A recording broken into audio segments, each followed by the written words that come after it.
Welcome to the Charlie Stubbs Show, featuring the head coach of the Nicholls State University football team, Charlie Stubbs. Today's program is presented by State Farm. Contact your local State Farm agent today and get to a better state. The Charlie Stubbs Show is also sponsored by Rouse's Supermarkets. You're either local or you're not. And by People's Health, your Medicare health team. Good afternoon and welcome to the season finale of the Charlie Stubbs Show presented by State Farm. I'm your host, Mike Wagenheim.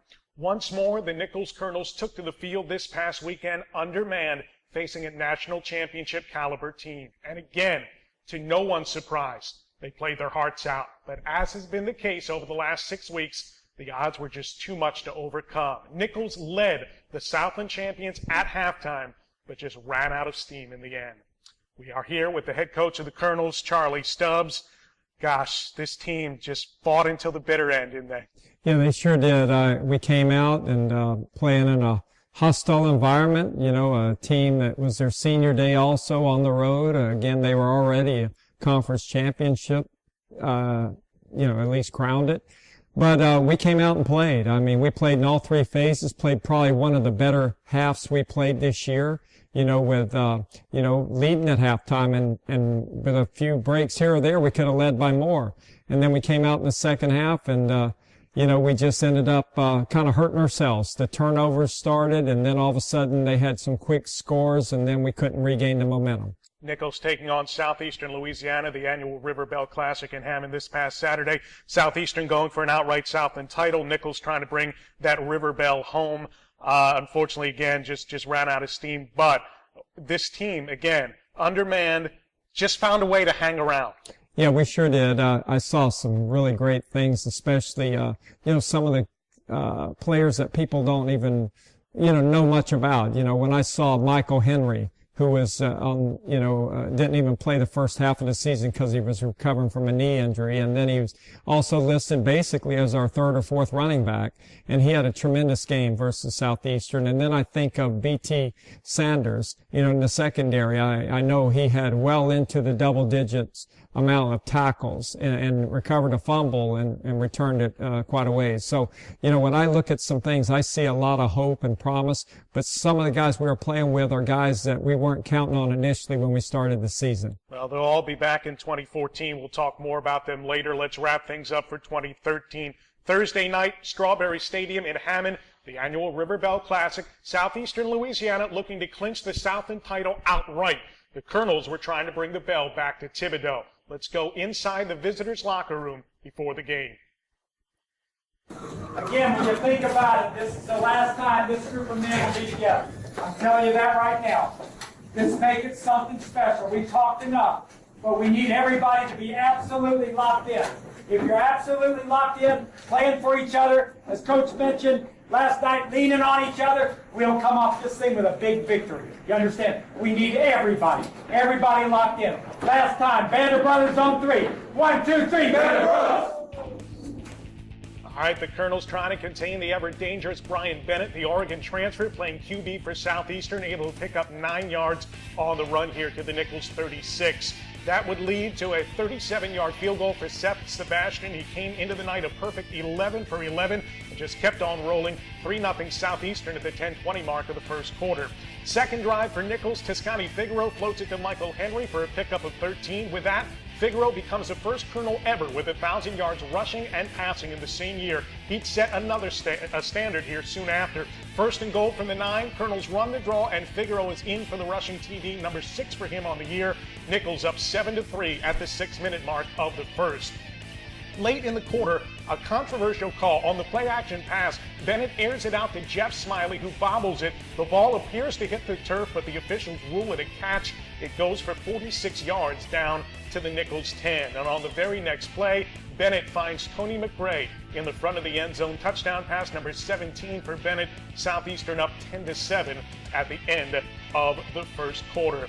Let's take you along to the second quarter. Nicholls had to punt, but for the first time in a long time, the defense forces a turnover around midfield here. Bennett scrambling. Chris Bermond jars it loose. Chris Lorden pounces on it. Forced fumble number 4 for Vermont, the third recovery this year for Lorden. Both totals lead the Southland Conference. So here we go, 1st and 10 for the Colonels at the Lion 24. Figaro rushing for 11 yards. He passes Nakia Lumar's school record of 1,072 yards rushing in a year. Congrats to Scotty Figaro, the new Nichols all-time leader in single-season rushing. He would add to his total here, scoring from the 8-yard line. Touchdown, Colonels. Nichols with a 14-10 lead midway through the second. Figaro with 84 yards on the ground, giving him over 1,100 on the year. Late in the half, Southeastern threatening in the red zone. Bennett looking for Smiley, but freshman Ryan Menard there to bat it down. Menard was one of 8 freshmen on the defensive 2-deep chart last week. So it's Sebastian on for the 27-yarder, automatic for him. The Colonel lead is cut to 1 with under 4 minutes left before halftime. The Lions would get another chance before the break, but the Nichols defense able to respond. Chris Lorden, another one of those freshmen, knocks down Bennett's pass on 3rd down. The Colonels lead Southeastern at the half, 14-13. I think the guys in your locker room were the only ones believing that the Colonels would lead that game at halftime. Yeah, they were the important ones, though. And again, tremendous first half. We even talked about some adjustments and some things that we were going to do going into the second half. But the whole thing is you got to execute. The Colonels, and we'll talk about the second half in a bit, did execute in the first half, especially on the defensive side of the football, and that's a very talented Southeastern squad. Brian Bennett might be the player of the year in this league, and the Colonels were able to handle Southeastern's offense very efficiently. Yeah, we contained them very well. The defense did some great things, forcing them to kick field goals, and if we had continued making them do that, then we'd have been successful. We're going to take a look here. Here we go into the second half of play. Nichols able to halt the Southeastern drive again. Seth Sebastian, though, converts on a season-long 46-yard field goal. The Colonels still trail 16-14 at this point. Following Harlan Miller's crafty return of a Figaro QB punt, Devontae Scott takes the end around 53 yards for the score. First time SLU ran that play for Scott all year. They're up 23-14 with about 10 minutes to go in the third. Colonels here, a 75-yard drive in 4 plays. It's Reggie Wilson on the 9-yard TD run, his first score of the year. That would make it a 3-point game pending the extra point. Rarely will a point-after touchdown change the complexion of a game in the third quarter, but it does here. Andrew Dolan's kick is blocked, picked out of the air by Harlan Miller. He would return it all the way. It's a 2-point score for Southeastern. That completely shifted the momentum of the game. The Colonels never recovered. 25-20 the score midway through the quarter. The Lions take the kickoff and go 67 yards in 5 plays. It's Kobe Sutton punching it in on 1st and goal from the 2. Touchdown number 6 for Sutton. It's a 12-point game, and the Lions didn't look back. Second drive here, or second play rather, of the Colonels' next drive coming up. And Figaro's pass to Michael Henry is picked off by Denzel Thompson, his first of the season, and SLU takes over at the Nichols 18. 4 plays after this, Brian Bennett on the QB keeper from the 1. It's 38-20 with just under 5 minutes left in the third. Hard to imagine it was within a field goal about 3.5 minutes prior to this. And from there, unfortunately, it would just snowball. The Colonels turn it over on their next drive. A fumble on the exchange from Figaro to Henry. It's recovered by Justin Church. 4 turnovers for Nichols, all coming after halftime. Bennett going over the top of the defense here to Marquise Hayes, a 54-yard hookup. Hayes' second touchdown reception of the year. It's a 32-point third quarter for Southeastern. They scored 22 points in a row. It's 45-20 after the third. Nichols trying to hang tough, finally able to stop Southeastern early in the fourth. Menard breaks up the pass on 4th down at the 10. Menard also paid the price. He broke up a pair of passes on the night. Nichols, though, needed to score a bunch of points in a hurry, and Figaro, going deep for Darrell Watson, is intercepted by Josh Dakin. Pick number 1 for him this year. That led to Xavier Roberson's 3-yard run on 2nd and goal. The second effort gets him in 52-20 with under 11 minutes remaining. About 4 minutes to go now, and Southeastern at the 5-yard line here. And the Darius guy would get the call, but Nichols strips him at the goal line. They're still playing hard to the end. B.T. Sanders, who had a game-high 16 tackles, recovers it and runs it out of the end zone to about the 17-yard line. That gives Nichols one last possession. Bo Hebert in at quarterback at the Southeastern 43. Hebert steps up and lofts it to Eric Buchanan for 32 yards. Buchanan set a new single-season school record, averaging just over 24 yards per catch. First down at the 11, Hebert scrambles, and hits Reggie Wilson in stride. Wilson with a beautiful one-handed catch, but that was all she wrote. The River Bell Trophy and the outright Southland Championship both go to Southeastern. 52-27 is your final score from Hammond. Coach, looks like you even paid the price. You're bandaged up today. Yeah, I mean, just a lot of bumps and bruises. But no, again, there's reasons why. I mean, we got to learn to play 4 complete quarters, and we got to really learn from this about taking care of the football. That's been one of our biggest downfalls. And then, of course, on the other side of the ball, the defense, we got to get more stops and more takeaways and more short fields for the offense. So it is a team game. There's things that we definitely got to improve on for us to get to a championship level.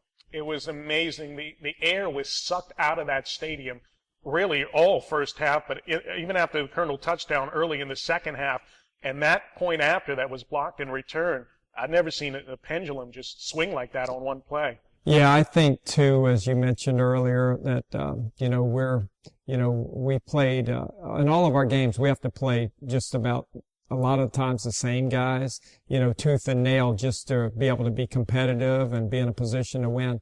I think that it finally came to where we basically ran out of gas.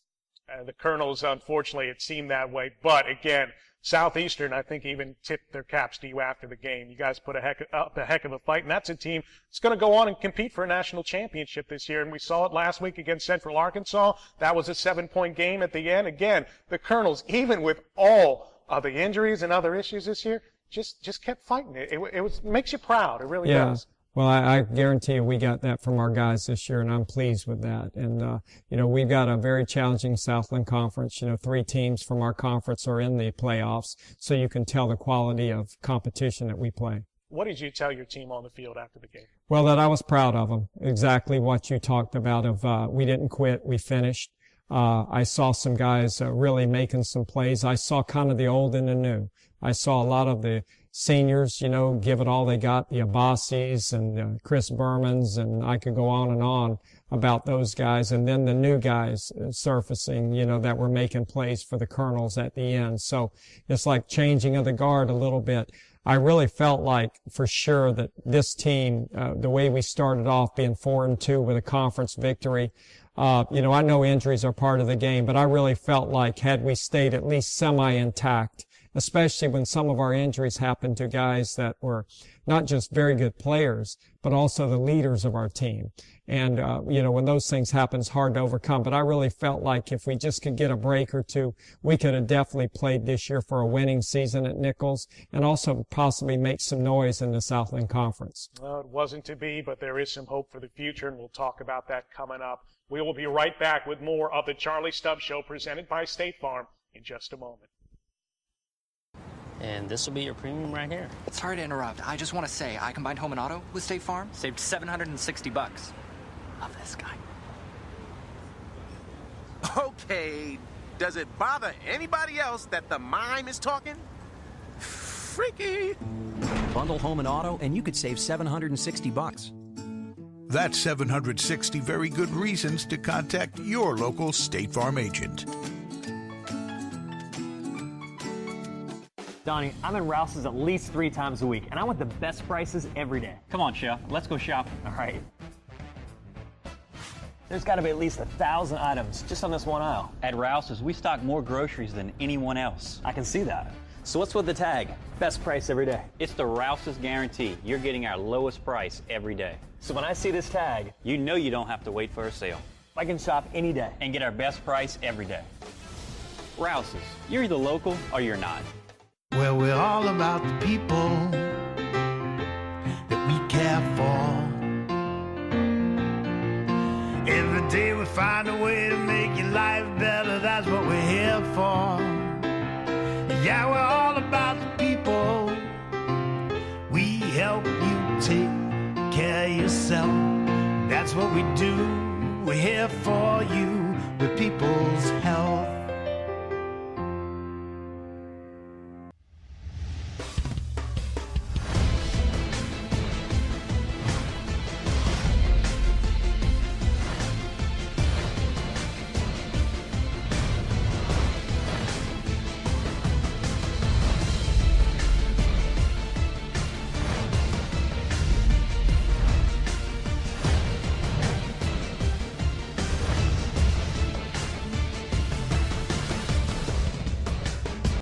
We welcome you back to the Charlie Stubbs Show, presented by State Farm. The head coach of the Nichols Colonels, Charlie Stubbs, rejoins us in a moment. First, let's take a look around the Southland Conference. Results from Saturday. Number 6, McNeese State came from behind for a victory at Lamar. Deontay Spencer scored on a 16-yard end around with 58 seconds to play. Central Arkansas closed out a maddening, injury-riddled year with a rousing big win over 9th-ranked Sam Houston State in Conway. Northwestern State beat Stephen F. Austin in Natchitoches to win the battle for Chief Caddo for the first time since 2008. So for the first time in history, the Southland Conference has 2 10-win teams before the start of the FCS playoffs, which begin on Saturday at campus sites.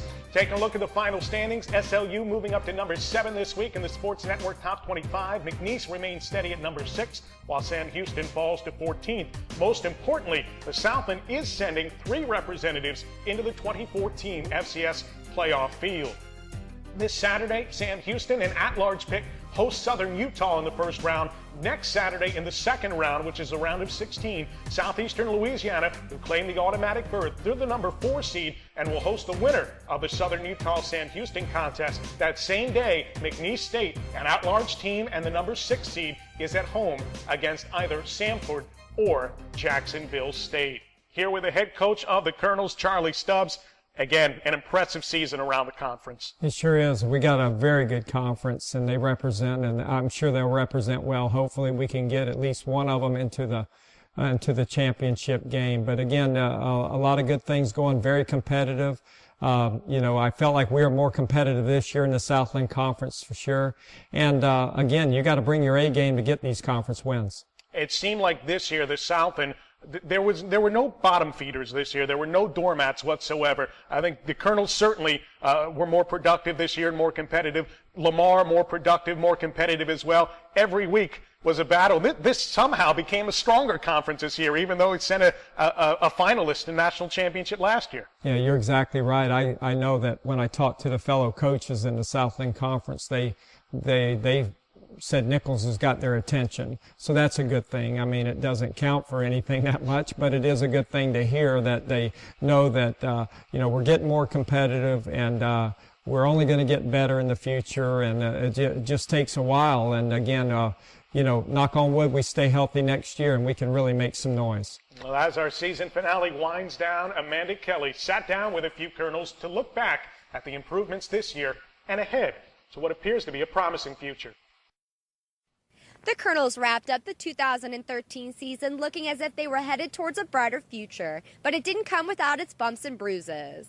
Despite an extraordinary number of injured veteran players, the team managed 4 wins, including a conference victory and a triumph over an FBS program. Although this faction expected to have more success, they're still proud that this program is changing for the better.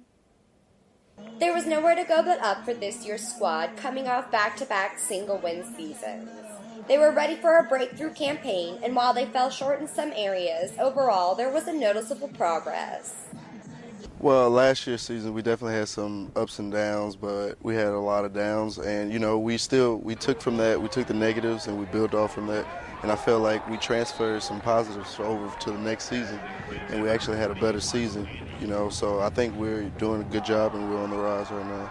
While the Colonels registered their 3rd ever win over an FBS team and snapped their Southland Conference losing skid, a few individuals had notable seasons on and off the field. Sophomore quarterback Toscani Figueroa broke Nikia Lumar's single-season rushing record. Nichols also came in number 1 in the Southland in the academic progress rate, with senior defensive back Jordan Hanberry being named to the academic all-district team. I received the all-district academic award. I'm very excited, humbled to receive the award, and, just give credit to everybody who's helped me. As the team reflects on their achievements and struggles, there is consensus about what they will miss the most: the departing seniors. Just the seniors that won't be here next year, the ones that you mess around with, or you're next to in the locker room, or you might sit by them on the bus, and you guys just get like a little chemistry going, and then they leave, they might go to work or, further their career in football, and you just won't be able to see them that much. The underclassmen certainly got their share of playing time this year. Now it's all about the offseason and what Nichols will do to take the next step. As the next step, I feel like now that we've gotten down, you know, the chemistry part. So now we just want to, you know, take that part of this field and just go with the plays, the mental aspect, because I feel like we can, if we get more physical and then more physical preference, it will be better, because I feel like we're mentally, mostly everybody's in, and we're there in that aspect. This team is sad to see its core of tough-nosed seniors leave, but excited that the program is turning a new leaf. They'll continue to progress in the offseason and throughout spring camp. Until then, the Red and Gray get together one final time this Monday at their annual banquet. For the Charlie Stubbs Show, I'm Amanda Kelly.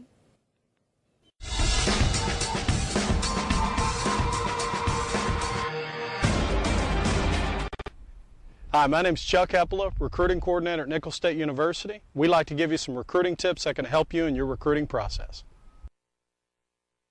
Our recruiting tip for today is about official visits. What is an official visit, and what are the requirements needed for an official visit? What is an official visit? An official visit is an on-campus visit by a student athlete where all the expenses are paid for by the university. There are 4 requirements needed prior to taking an official visit. First, the student athlete must provide a transcript to the visiting institution. Secondly, the student athlete must provide a test score that was taken on a national testing date. Thirdly, the student athlete must be placed on the institution's IRL, which stands for Institutional Request List. And lastly, they must be registered with the NCAA Eligibility Center. Hopefully, these recruiting tips can help you in your recruiting process. Thank you very much, Coach Epela. Folks, there are plenty of ways to keep up to the minute with Nicholls Athletics. Find our new page at Instagram.com/ColonelSports. We're on YouTube.com/Nicholls Athletics, Facebook.com/Go Colonels, and Twitter.com/Colonel Sports. We'll be back with more with the head coach of the Colonels, Charlie Stubbs, in just a moment. This is a Charlie Stubbs Show presented by State Farm.